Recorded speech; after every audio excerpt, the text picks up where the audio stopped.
محمد نبينا بنور هدينا من مكة حبيبي نور سطع المدينة رحمة الله عدد ما في علم الله صلاة وسلاما دائما بدوام ملك الله وعلى آله وصحبه حق قدر ومقدار العظيم.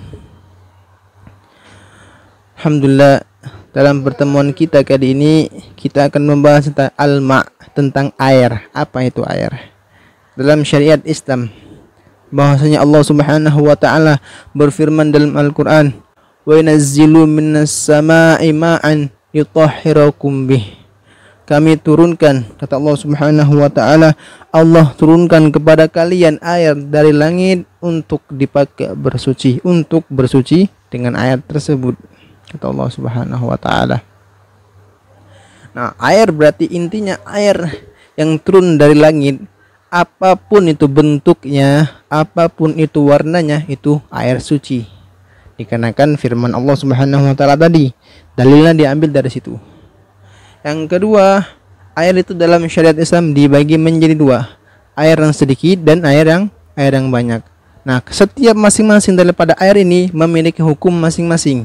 Air sedikit memiliki hukumnya, air yang banyak juga memiliki hukumnya. Apa itu air sedikit? Apa itu air banyak?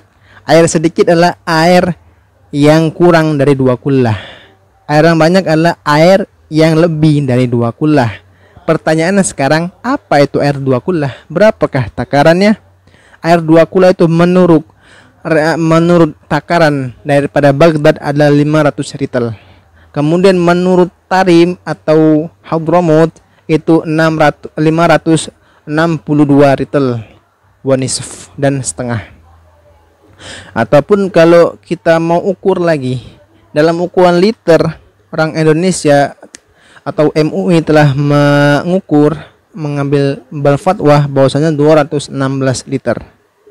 Kemudian kalau kita mau ukur lagi di suatu wadah ini, kita mau mengetahui wadah tersebut airnya 2 kula atau belum, kita akan lihat itu wadahnya memenuhi syarat atau enggak. Misalnya wadah itu, contohnya wadah yang persegi 4, apabila setiap sudutnya itu memiliki panjang 62 cm, 62 cm, 62 cm, 60 cm, maka ataupun dalam juga 62 cm, dalamnya dan pinggirnya 62 cm, atau dalam bahasa Arabnya dira' wa rubu', 1 dira' 1/4. Maka air tersebut apabila dipenuhi dengan air tersebut hukumnya dihukumi 2 kullah, atau kurang dari takaran tersebut, maka itu kurang dari 2 kullah atau disebutnya ma'ul qalil, air sedikit. Dan air yang banyak itu adalah air yang lebih dari 2 kullah tadi. Nah, setiap masing-masing air itu memiliki hukumnya masing-masing. Air yang sedikit itu memiliki hukumnya, dan ini air yang banyak memiliki hukumnya.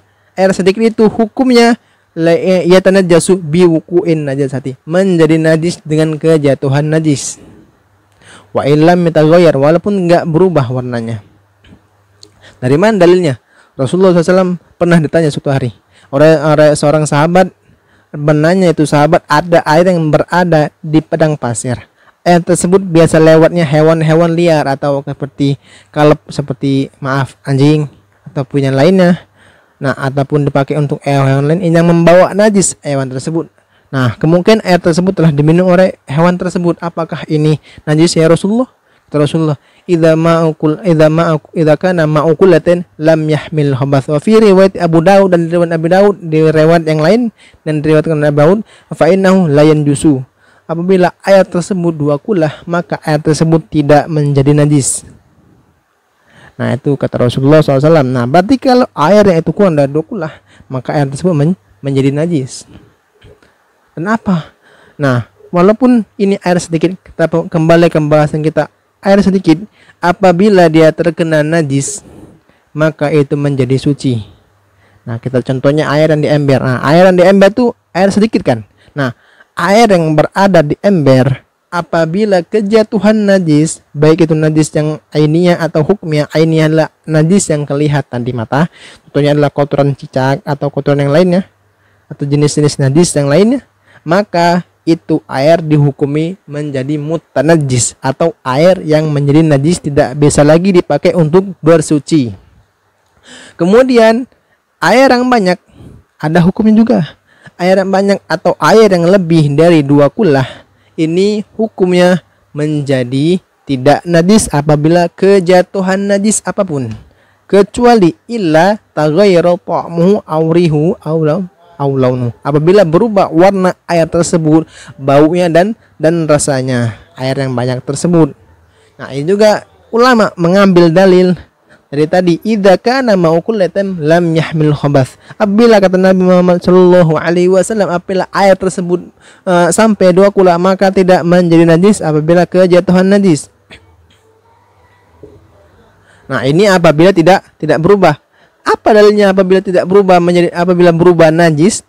Apabila kata Rasulullah SAW, idza istaqadha ahadukum minan naumi, apabila kalian, salah satu dari kalian terbangun dari tidurnya, fala yaghmis yadahu, janganlah kalian sama itu sekali-sekali mencelupkan tangan kalian fi ina, di air, wadah air kalian.